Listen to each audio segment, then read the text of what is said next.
Bonjour, bienvenue à votre émission diocésaine Lumière du Monde. Marie-Josée Girard avec mon collègue Jasmin Lemieux-Lefebvre. Allô Jasmin. Allô Marie-Josée. Alors, l'entrevue avec Monseigneur Maurice Couture a été bien appréciée. Oui, la première partie de la semaine dernière. On le voit un peu moins, hein, Monseigneur Couture, mais il est toujours bien aimé des gens de Québec. Et aujourd'hui, il nous parle de sa mission avec les pères de la Saint-Vincent-de-Paul.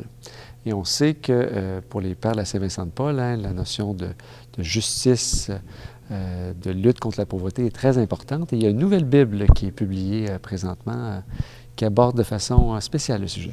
Et oui, évidemment, lancée en ce temps du carême, en fait, cette Bible-là, pour toute personne qui se nourrit de la parole de Dieu, hein, le souci de poser des actes concrets de charité est bien présent. Eh bien, cette Bible-là en est le fruit et porte un souci particulier pour la justice sociale et aussi la lutte contre la pauvreté. Alors, c'est un reportage de Michael Poirier-Martin.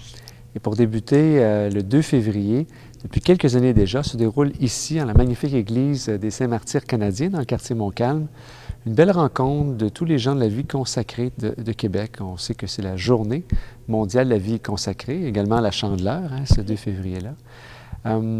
Cette année, le thème était « En qui je crois, en quoi je crois ». On parlait de l'espérance, hein, espérance qui nous habite tout particulièrement alors que nous marchons vers Pâques. Alors, un bon reportage pour vous. Regardez ça attentivement.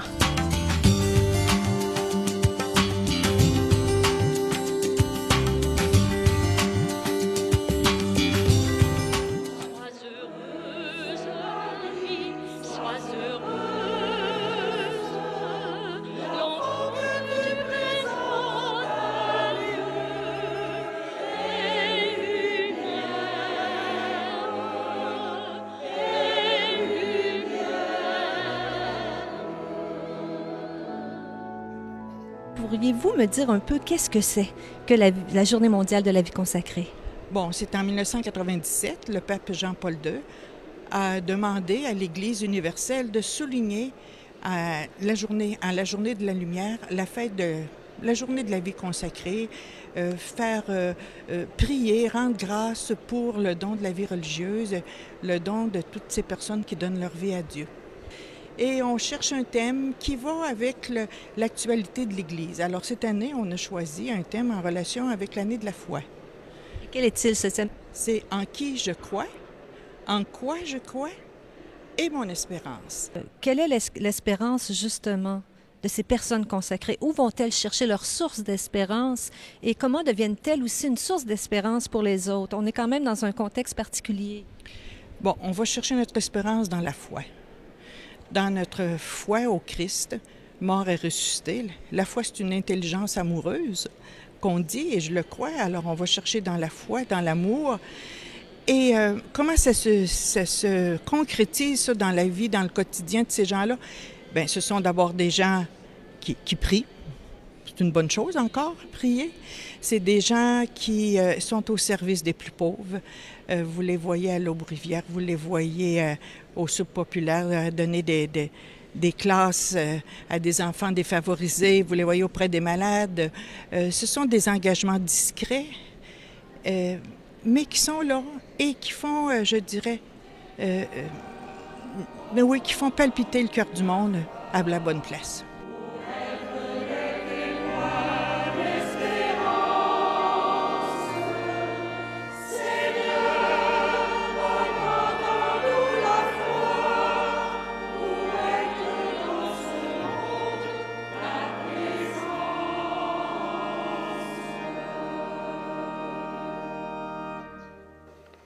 Voilà. Et moi, je crois, dans un monde qui de plus en plus ne croit pas ou ne se pose même plus la question de Dieu. Je crois en un seul Dieu, le Père Tout-Puissant. Je crois en un Dieu bon, bienveillant et aimant. Mais déjà, je viens de vous dire que je ne crois pas dans un Dieu méchant, malveillant et dangereux. Plusieurs de nos contemporains ne connaissent pas le Dieu qui s'est révélé comme bon, bienveillant et amoureux. Ils ont appris à redouter un Dieu qui finalement leur paraissait pas tellement désirable. Dieu s'est fait connaître, il s'est révélé. Rappelons-nous Exode 3:7, ce texte clé de notre foi de juifs et de chrétiens. J'ai vu la misère de mon peuple, j'ai entendu ses cris, je connais sa misère, je connais son angoisse, je suis descendu pour le délivrer. Et il dit à Moïse, va, je t'envoie, fais sortir mon peuple de l'esclavage d'Égypte. Comment Dieu descend de son immensité, de son éternité, de sa grandeur, pour venir au milieu des détresses politiques, sociales, économiques, juridiques des humains, dans le concret de la vie de tous les jours. Je suis descendu pour délivrer. Et il délivre par un médiateur, Moïse, le plus incompétent qu'on aurait pu imaginer, pour qu'on puisse voir que c'est la puissance de Dieu qui va travailler par lui, et non pas par la force, la puissance de Moïse ou par sa transcendance.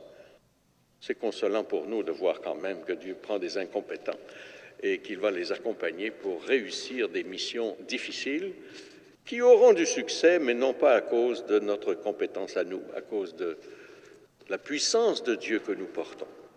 Je crois en un seul Seigneur, Jésus-Christ, le Fils unique de Dieu. Jésus, un homme de Nazareth, charpentier, fils de charpentier. Jésus est Dieu, le Dieu de l'alliance.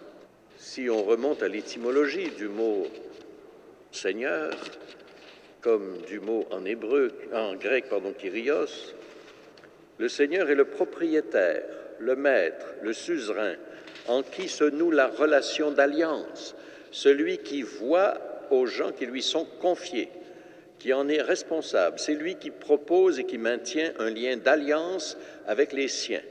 Et c'est lui qui répond de leurs difficultés, de leurs détresses et même de leurs besoins élémentaires.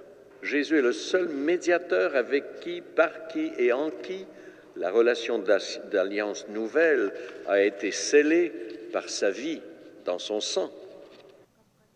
Notre Christ conduit les humains au-delà de la mort vers le succès du bienveillant dessein de Dieu. Jésus révèle les relations qui animent le Dieu unique. Notre Dieu à nous est Père, Fils et Esprit. Notre Dieu est philanthrope. Nous sommes des aimés de Dieu, des théophiles, comme dit saint Luc au chapitre 1er, verset 3. Pour nous et pour notre bien, pour le succès de son plan bienveillant sur nous, Dieu se dépouille de lui-même en notre faveur. Il descend. Cette descension de Dieu, sa kénose, est caractéristique de notre foi chrétienne. Elle dit beaucoup sur Dieu lui-même en relation avec nous. Elle dit beaucoup aussi sur le type de relation que Dieu souhaite que nous ayons avec lui. Tout cela, c'est bien beau, c'est tout positif, c'est charmant, personne ne peut être contre ça, mais nous savons bien qu'il y a du mal dans le monde. Eh bien, notre Dieu a pratiqué la descension encore.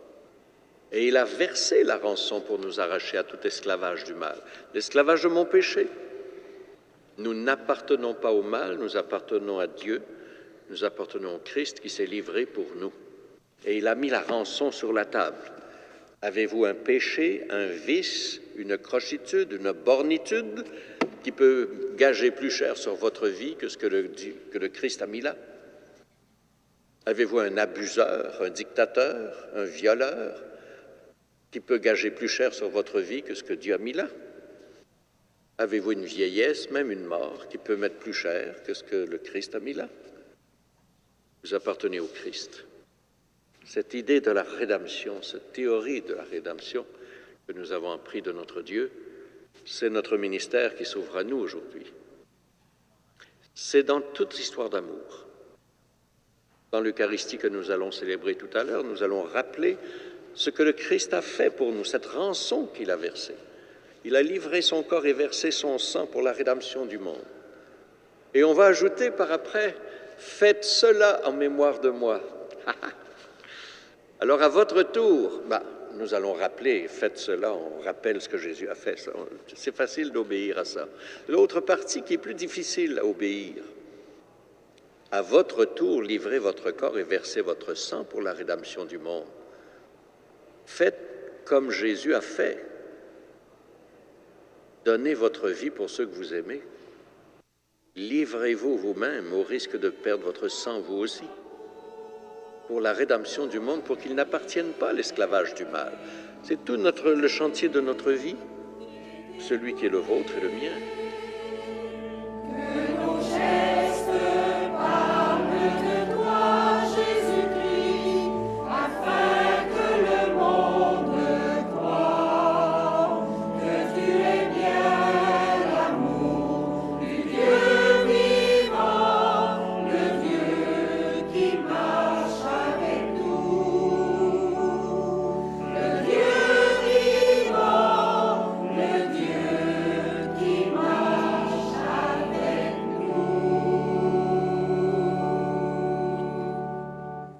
À travers vous, chères sœurs, chers frères, le Christ vient à la rencontre de l'humanité pour lui exprimer l'amour de Dieu, pour lui exprimer sa tendresse. Le Christ vient à la rencontre du monde à travers tous ceux et toutes celles qui l'ont rencontré. Il le fait d'une manière toute spéciale dans le don que vous lui faites de votre vie en choisissant de le suivre. Vous êtes des antennes du Christ, des lumières pour le monde, des signes d'espérance. Frère Timothée Radcliffe de l'Ordre des prêcheurs dominicains, alors qu'il s'adressait à l'Assemblée des supérieurs majeurs au Canada en juin 2008, s'exprimait ainsi: nous sommes appelés à être pour l'humanité des signes d'espérance. Et c'est pourquoi les membres des instituts de vie consacrée sont envoyés dans les endroits les plus oubliés pour être signes de Dieu qui n'oublie personne et qui reconnaît les visages. Pour aider les gens à croire à Dieu, il faut qu'ils expérimentent la tendresse de Dieu. Il faut qu'il y ait des personnes pour la transmettre, pour l'incarner. Chers frères et chères sœurs, par votre vie consacrée au Seigneur, vous avez contribué et vous continuez d'être envoyés un peu partout à travers le monde pour porter la lumière au milieu des ténèbres. Vous êtes des porte-flambeaux de la lumière du Christ.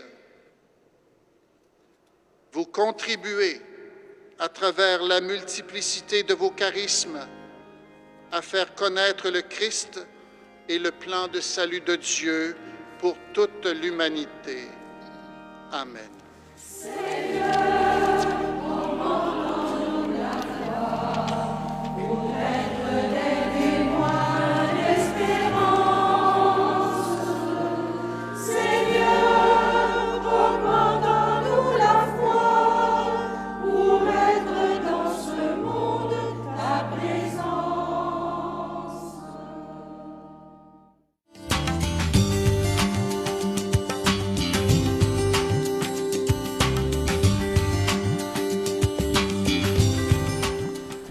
Alors, vous avez ensuite été provincial de votre communauté et bientôt supérieur général, ce qui vous a amené à Rome. Eh oui. Je vous avoue que ça m'a toujours surpris. Moi, j'étais recteur du séminaire Saint-Augustin depuis 5 ans. Oui. Et puis, évidemment, j'avais été très impliqué dans le lancement du projet. Mais on m'a demandé d'être supérieur provincial. Et puis, je vous avoue que dans ma vie sacerdotale, ça a été une période qui m'a demandé beaucoup de renoncement. Parce que j'étais très, très lancé dans le milieu de l'éducation. Et puis, je dirais que le professionnel risquait de prendre le dessus sur ma mission pastorale. Et après coup, je considère que c'est une grande grâce que le Seigneur m'a faite que de me demander d'être au service de mes frères et de me ramener à l'essentiel de ma vie de prêtre et de ma vie sacerdotale, de ma vie religieuse aussi. Alors, j'ai accepté d'être provincial, ce que j'ai fait pendant 6 ans. Et au bout de 6 ans, je suis allé à un chapitre de la communauté. Un chapitre est une réunion là, Oui. où on discute des assemblée problèmes de la générale. communauté, Oui. puis on élit les responsables et tout. Alors, j'étais nommé général. C'était la première fois qu'il y avait un Canadien qui était supérieur général de la communauté. Et là, encore, j'ai été supérieur général pendant 6 ans. Ça m'a amené à aller résider à Rome. C'était mon pied à terre, mais comme je dis souvent, j'avais bien plus le pied en l'air qu'un pied à terre, hein, parce que je visitais les communautés un peu partout. On est implanté, on n'est pas une grosse communauté, mais on est quand même implanté en Europe, au Brésil, en Afrique. Alors, ça m'amenait au Brésil. Alors, ça m'amenait à visiter les communautés. Ça m'a fait voyager beaucoup. C'était pas des voyages d'agrément, par exemple, mais c'est pour vous dire que j'avais une vie assez occupée, que j'ai trouvé aussi difficile. La tournée de vos missions au Brésil, en Afrique, qu'est-ce que ça vous a appris? Ça m'a appris, entre autres choses, à découvrir le caractère international de l'Église, de voir des valeurs régionales qui se manifestent dans des églises implantées dans des pays différents. Souvent, quand on est habitué à rester dans son milieu, on voit l'Église universelle à travers son expérience de l'Église locale. Et puis, évidemment, c'est important, l'appartenance à son Église locale, mais il reste qu'on s'aperçoit, quand on va ailleurs, qu'il y a des dimensions de l'Église qui sont beaucoup plus poussées que ça peut l'être dans notre Église à nous. Alors, ça nous fait comprendre comment, par exemple, lorsque il y a des règles universelles, comment on peut expliquer que l'Église universelle doit tenir compte des expériences qui se vivent un peu partout. Je prends un exemple qui est un peu délicat, là, je le reconnais, là. C'est l'exemple de l'absolution collective. J'y ai été très mêlé à ça. Oui. Bon, là, je ne m'appesantirai pas là-dessus, là. Bon. Mais il reste que, moi, quand j'allais au Brésil, je m'apercevais que dans un pays où il manquait beaucoup de prêtres, les gens aimaient le sacrement du pardon. Et les prêtres passaient des heures Ils aimaient la rencontre individuelle. à la rencontre individuelle. Ah oui? Alors que nous autres ici, là, on avait instauré l'absolution collective.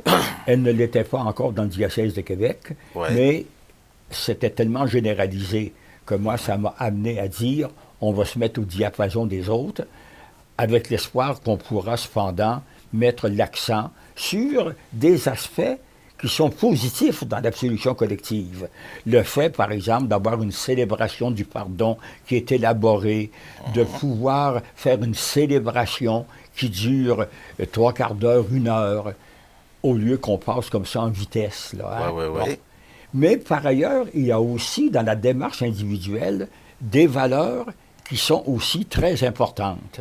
Alors, quand on ne voit que son expérience locale, on devient parfois un peu fanatique, je dirais, de son affaire. Alors que quand on voit des expériences différentes, là, on est beaucoup plus nuancé. Et ça m'a toujours servi par la suite en me disant, et aussi lorsque j'entends critiquer souvent les positions de Rome, hein, on va dire, ah mon Dieu, pour quelle raison qu'on dirait là, que vous êtes obligés, vous autres, de vous soumettre à Rome.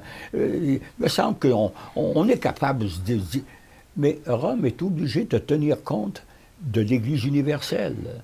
Et puis, il suffit d'y avoir vécu à Rome pour se rendre compte, justement, comment les échos qui peuvent nous parvenir ne vont pas toujours dans le même sens. Ils sont multiples, hein? C'est ça. Oui. De sorte que, lorsque arrivent des directives qui nous viennent de Rome, il faut penser que ces directives-là doivent tenir compte de la mentalité qui existe un peu partout.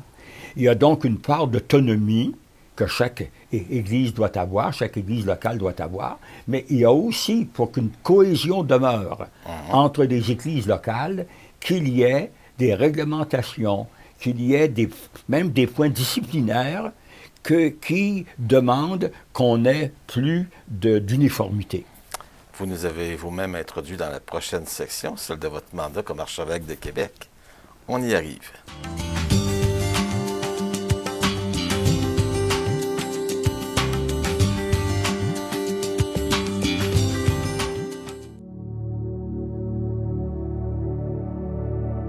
Alors, la Bible Pauvreté et justice, c'est une Bible thématique. Alors, ça veut dire qu'au niveau du contenu, on a voulu faire ressortir près de 3000 versets qui parlent des thématiques de pauvreté et de justice. C'est partout dans la Bible, il y a une grande abondance de ces contenus.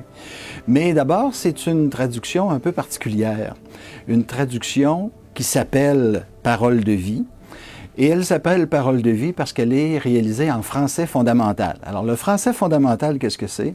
C'est un niveau de langage qui a été élaboré par l'UNESCO à Paris, l'Organisation des Nations Unies pour la culture, au service des locuteurs du français dont le français n'est pas la langue maternelle. Donc, des gens dont le français est la deuxième ou troisième ou quatrième langue. Alors, les caractéristiques de la traduction, c'est qu'il y a peu de vocabulaire, 3500 mots à peu près, et que les phrases sont très simples. Sujet, verbe, complément, puis donc, ça donne un français dynamique, ça donne une langue limpide que n'importe qui peut comprendre. Ça, c'est le premier avantage de cette Bible. L'autre avantage, c'est qu'on trouve un peu partout, surlignés en jaune orange, des versets qui attirent notre attention sur les contenus pauvreté et justice. Bon, pour vous donner des exemples, écoutez, des exemples, il y en aurait des centaines et des centaines. Je pense, par exemple, au début de l'Évangile de Luc, lorsque Jean-Baptiste faisait sa propre prédication avant celle de Jésus, il y a énormément de versets qui sont surlignés dans cette Bible, puisque Jean-Baptiste était très concret. Par exemple, c'était celui qui disait « ça ne donne rien d'accaparer les richesses. Celui qui a 2 vêtements doit en donner un à celui qui n'en a pas. » Bon, des choses aussi brutales que ça. Mais lorsqu'on les regarde avec le surlignement qui est présenté, on voit immédiatement que c'est une thématique de son message qui est très importante, cette question de justice.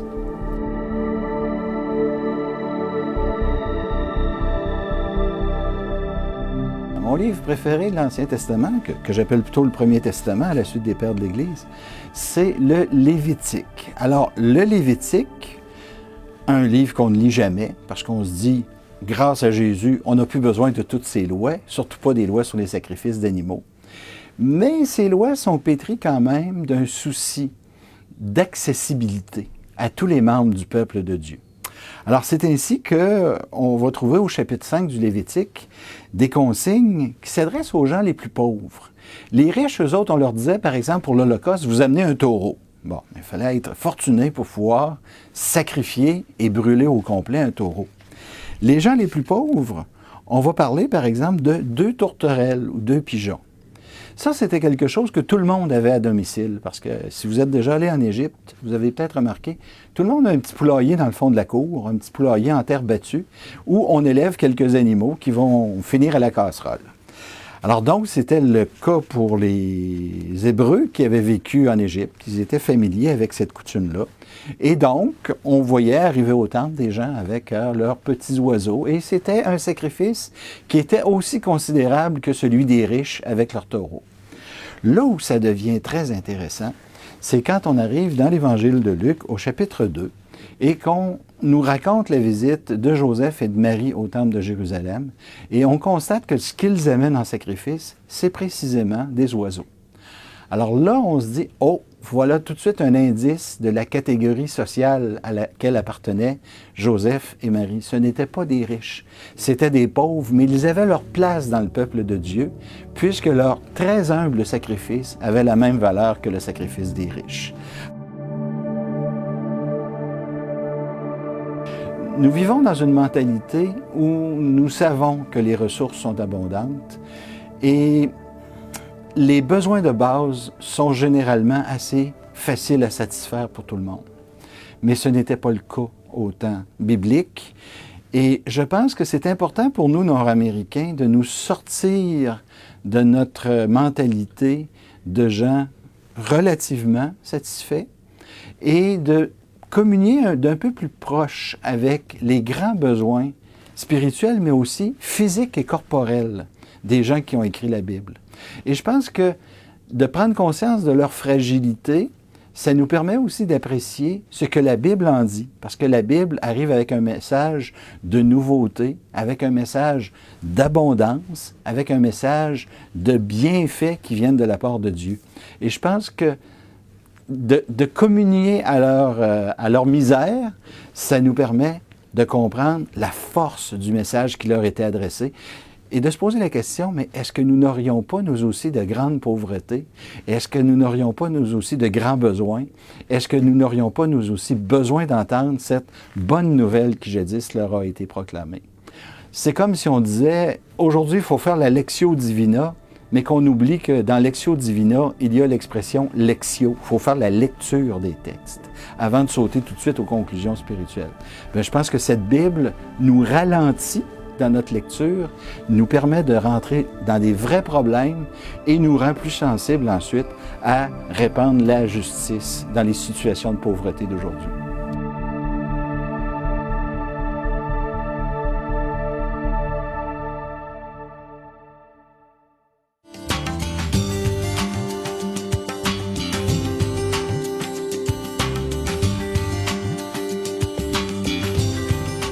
Jasmin, je peux dire que je suis fière de voir des initiatives comme ça de la part de mon Église, en fait, de développer des outils concrets de lutte contre la pauvreté, en fait. Là, moi, ça me touche vraiment. Puis, ça me donne l'espérance aussi parce que je me dis qu'avec une Bible comme ça, ben, il y a plus de gens qui vont la lire puis qui vont vouloir vivre du message de l'Évangile. Oui, absolument. Alors, la semaine prochaine. La semaine prochaine, on parle d'homélie, la troisième partie de notre entretien avec Monseigneur Couture, et les 30 ans d'un mouvement très important pour l'avancement de la cause des femmes ici en Église. Alors, à bientôt.